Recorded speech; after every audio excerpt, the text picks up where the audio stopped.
Сайн байцгаана уу? Та бүхэнд энэ өдрийн мэндийг хүргэе. Amis Time podcast-ийн шуудан гэрлэгийн шинэхэн захидал хүрэхэд бэлэн болоод байна. Та бүхэн манаас захидлууд айлгаагаарай. Би эхнэрээ хуураагүй. Сүүлийн үед энэ охид хүүхнүүдийн асуудал арай л хүнд болж байна. Уг нь би чин эхнэртэй үнэнч гэр бүлээл гэсэн хүн. Даанч гэр бүлийн хэрүүл маргаанаас үнэхээр их залхаж байна шүү. Би боломжийн амьдралтай өөрийн гэсэн бизнестэй залуу.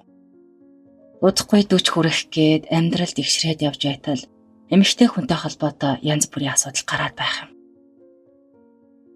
Ажил бизнесийн шаардлагаар хүмүүстэй уулзаж, ууж идэх хэрэг гарах юм. Өнөөдрийн нийгэмд ууж идэхгүйгээр бизнес хийх арга үнэхээр алга. Жаахан ууж идэхээр хамт байгаа залуусан зүгээр байхгүй, ёс юмшигл хүүхэн дуудана. Ирж буй охид нь миний охин дүүгээс ч жаахан оюутан амаач гүцэд цэвэрлэж чадахгүй охид байх юм. Эсвэл яавал ч яа гэсэн ууж идэж сурсан нөхөргүй ганц нэг хүүхэдтэй өдөр хоногийг ажил, шоу хоёроор өнгөрөөсөн хүүхнүүд байх юм байна шүү дээ. Тэгээд л асуудал үүсгэхгүй хин шиг өөрийгөө хянаж ууж идэж байгаад л аль болох эртхэн харихыг бодно. Хэдэн сарын өмнө 2 асуудал болж манай гэрээр бөөн л хэрүүл болж байна. Эхний асуудал нь бас л ажил. Мөн найзын төрсөн өдөр гэсэн шалтгаанаар нэг газар дуудагдав. Очиход 10-аад хүмүүс тэр дотор нь 4-5 оюутан гэхээр жаахан охтууд сууж байх юм. Жаахан охтууд атлаа ууж идэх нь манайсаа ч амар. Найзууд маань охидтой бүжиглээд л би ч ширээндээ дүнбийтлээ сууж байхад нэг яриасаг охин хурж ирээд их яриа өдөж надтай юм ярьсан юм л та. Оюутан ах эгчтэйгээ амьдардаг, ээж аав нь хөдөө байдаг гэдэл гимгүй ярилцсан. Тэгсэн байхгүй шүү. Маргааш оройноос нь эхлээд л найзаас чинь дугаарыг чинь авлаа гэд мессеж бичээ салтгүй. Уулж явуучрээ л гин. Амьдрал чинь садаа болохгүй л гин. Эхлээд л би чинь миний дүү одоо болио л гэлээ. Эхнэр хүүхдтэйг минь мэдэж байгаа бистэй гэтэл эхнэр хүүхдтэй хүүхэн сонирхдаггүй юм уу гэд их л юм утсан маягтай загнаж гарав. Тэгэхээр дургуй хүрээд тэнэг мангараар нь дуудаад сайн загнаад орхилоо. Өмнө нь ганц нэг юм болж л байдаг, загнаад л өнгөрдөг байсан чинь тэр охин харин зүгээр болдоггүй шүү. Хайртай болчихож санаад байна, тань шиг ир хүнийг дэрэгдээ байлгамаар байна, хүсээд байна гэсэн тэнэг мессеж унтаж яхад бичиж өнөөхийг нь эхнэр харчгаж. Маргааш өглөө нь босоо үгүй юу бөөн хэрүүл. Юу ч гим хийгээгүй байж заваан бузраараа дуудуулан толгой төрөйг зохиуллаа. Жаахан тайвшруулж байгаад учир байдлаа хэллээ. Нөгөө охин руу залгаж агаад уцаа чанга эрэгч дээр нь тавьж агаад чи болоод өгөө би чамтай ямар ч холбоогүй бидтэй. Одоо ингэ бол чи миний амьдралыг сүрүүлэх гээд байгаа юм уу гэд баахан загналаа.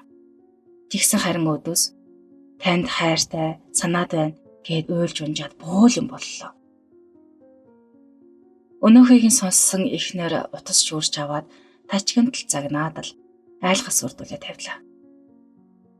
Хэдий миний бурууг мэдсэн ч гэсэн эхнэр бөөн уур. Боож өгөх гэдэл хэдэн найзуудыг минь харааж намайг тэр охинд нүүр өгсөн гэд хэсэг гэрт хэрүүл тасарсангүй. Бараг саргаан болж ээж арай гэж нэг юм тайвшрав. За ингээд 2 дахь асуудал. Ажлын шугамар нэг банкнаас зээл хөөцөлдөж яваад төв салбарынхан зээл хариуцсан захирал гэх хүүхэнтэй найзуудаар нь дамжуулж танилцав. Амийнхандаа л зээлээ бүтээчих санаатай. Тэгээд ёс болсон хойно нэг газар орж дайлж цайллаа. Өндөр боловсралтай хүүхэд нөхөргүй ганц би хүүхэн байсан. Зарим бүрдүүлэх материалуудаа мессенжерээр явуулах гээд хаягаа солилцсон байсан юм л да. Миний зээлийн материалтай танилцсан болохоор намайг ямар амьдралтай эхнэр хүүхдтэйг минь ч мэднэ. Тэгээд л ашгүй гэр бүлтэйг минь мэддэг юм болохоор сайхан найзтай боллоо гэж бодож байтал нөгөө хүүхэн чинь хаяа уулзж яж болох уу гэсэн санал тавилаа. Би ч болохгүй хэрэггүй л гэлээ.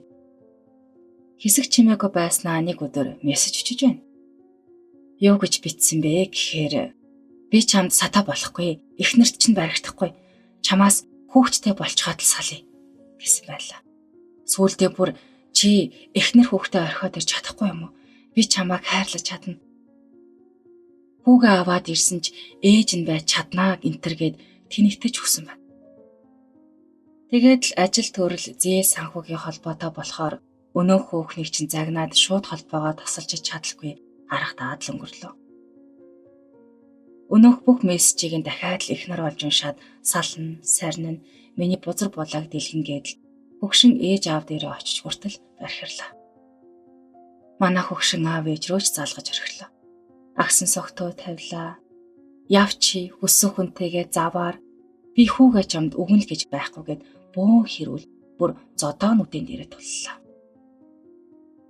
Би ч тэгээд хэдий юу ч болоогүй гэсэн миний буруу юм болохоор зодоосон да. Миний фэйсбүүкийн нууц үгийг мэддэг болохоор намайг устгахын завдалгүй уншчихсан юм л да. Уг нь намайг буруугүй гэдгийг мэдсэн ч гэлээ. Чи өөрөө нүүр өгөөд байна. Чи л аваа босголоо. Чи ер нь ийм нууц далт юм хүсээд байна. Би чамайг тийм юм болохоос өмнө барьдаг. Тэрнээс биш чи ийм юм хүсээд яваад байдаг гэд бөөн хэрүүл боллоо. Тэр хүүхний чинь ажил дээр нь очиж нүүрийг нь майжин шившиг болгоно гээд явсан. Араас нь би зөндөө гуйлаа. Бизнесээ бодоо гэлээ. Аж амьдралаа бод гэлээ. Байдаггүй ээ. Зэхих тусам чи юм өрлөө гин. Эхнэр тэгээд гараа явсан. Арайч очоогүй юм байна лээ л дээ. Гэхдээ нөгөө хүүхэндээ уцаар ярьсан байсан. Тэгсэн нөгөөх маань манай хүнийг сайхан нөхрөө хайрлаж чаддгүй тэнэг бүдүүн агаагаар нь дуудсан гин. Тэгсэн өөдөөс би чиний хүүхдийг гаргаад л бүдүүн босон. Би чамд гологдож байна уу? Чи тэр сайхан хүүхэн лүгөө явахгүй юу? Гэд байнгын хэрэлждэг боллоо. Эхнэр бит хоёр амьдралаа босгоно гэж гүйж байгаад 30 гарсан хойно хүүхэдтэй болсон юм. Түүнээсээ болоод ч тэрөө эхнэр маань жин их нэмсэн л дээ. Тэглээгээд надад муухай харагдаж би голж зовоосон юм байхгүй л дээ. Харин сүүлийн үед дахиад нэг хүүхэдтэй болёо гэж бодож байсан маань ингээд өнгөрч явах шиг байна да. Би чиний юунд итгэж хүүхэдтэй болох юм л гин. Хүүхэдтэй болбол дахиад л таргална. Тэгээд бүдүүн тэнэгээрээ чиний тэр олж авчирсан бузар хүүхнүүдэд дуудуулна биз гэж хашгирч өгсөн. Сүүлийн үед герман хэрүүлгүй байхаа болжээ. Жаахан л оройтвол хаачиг вичвгээд бөөн хэрүүл. Байнга л утас мессеж шалгаастай. Ажилдаа байж байгаад орой 11-12 гээд ирвэл нүд нь улаанаараа эргэлдсэн ууртай амтаа хүлээж байна. Тэгээд дахиад л хэрүүл. Гадуур хонолгүй ирлээ штэ гэхээр хүүхэнтэй заваартахад чинь хонох шаардлагагүй. Хэдхэн минут л хэрэгтэй гэж загнана. Одоо бол энэ хэрүүл энэ бүх зүйлээс үнэхээр залхаж байна. Сүүлдээ салтагч юм уу гэж бодогдож байна шүү. Гэр бүл асуудалтай болохоор чинь ажил төрөл, өнөөх байр, унаа, орлого мөнгө бүхэл зүйлс чухал биш болдог юм байна лээ. Заримдаа ч үхмээр санагдах юм. Хүү маань л хайр хүргэж бүх юмыг гэрэлтүүлэх юм да. Ер нь одоо манай нийгэмд салалт маш их байгаа. Шалтгаан нь яг л манай гэр бүл болж буй зүйлээс ихэнх нь болж байгаа. Хүний нүдэнд гайгүй гэж харагдах 10 найзын маань 6 салсан байна. Одоо зарим найзууд маань хэлж байна. Эхнэрүүд өглөж яншаад амьдрал там болгоод байвал салаад оюутан охтуудтай суучих. Өмсөд зүөх унах унаагаар нь хангачихвал тэд үгнээс чинь гарахгүй толгоо өвдөхгүй гэж ярих нь байна. Зарим нь бүр эхнэр нууц хүүхнүүдийнхээ хооронд явж нөгөө хэд нь бүр бие биенээ мэддэг гаднаас нь харахад болоод байгаа хэрнээ дотроо бол ялцарсан амьдралтай хүмүүс л байна. Хүмүүсээс зөвлөгөө авахаар эхнэртэйгээ ярилц уучлалахгүй л гэх юм. Тэглээгээд хэрүүл тасрахгүй нэг хэрүүл эхлэхээрээ өнгөрснөөс хөөж туугаад. Тэгээд явна гэхээр явах гэлээ, тэнэх гэлээ, хүнийг уурлуулж 9 шид юм хэлүүлчихэд ашиглах гэлээ гэж орлоод л галзуурсан юм шиг амьдарч байна штэ. Ямар ч юм бэ. Эхнэрээ хуурч байгаагүй ч сүулдэ ингэж гүтгүүлж хий хардуулж байхаар хуурдагч байж юу. Одоо ингэж явалцдаг ч юм билүү гэж бодогдох юм. Өнөөгийн тэгэмд чи хүнтэй уулзахгүй, ярьж хөөрөхгүй байлтай нь биш. Уулзаж уулзраад явхаар ийм асуудал нийгэмд маш их гарч байна. Энэ нийгэмд мөнгө унарлсан, хар юм дуутахаар нохоон гүлэг шиг үгээд ирдэг ямар ч үн цэнэгүй охтууд, нөхөр хайсах хүүхнүүд байна. Тэд чинь боломжийн гэж гарсан хүндээ өөрөө нэхийг өөрсдөө санал болгож байна. Өнөө үед хүүхнийг өөртөө хийх гэж зовох хэрэггүй л болж. Гайгүй машин унаж, гайгүй утас дугаар барьж байвал бүх юм болдог ч юм уу. Эцэст нь хэлэхэд охтуудаа бэлэн амьдрал хөөж биеэ өмлөхө болоо. Үгүй бол бүх нүгэлчин эргэж толгойд ярьж ярин шүү.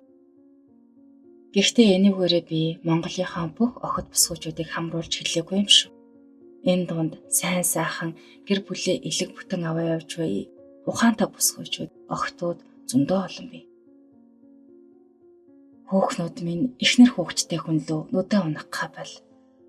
Үүнээс чинь болоод гимгүү хүүхдүүд л хохирч байна. Эхнэрүүдэд хэлэхэд өнгөрснийг өнгөрсөнд нь үлдээж, үнэхээр уучлсан бол хийсэндээ байж. Ямар бол өнгөрснийг сөхөж хэрүүлээгээд байвал нөхрөөсөө салах боломж чинь ихсээд л байх нь байна шүү.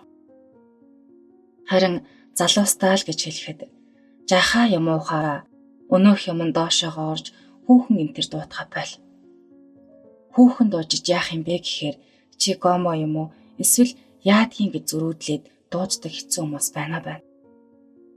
Нэгнийхээ амьдралд садаа болохоо болцгоё гэж хэлээд дуусгая та.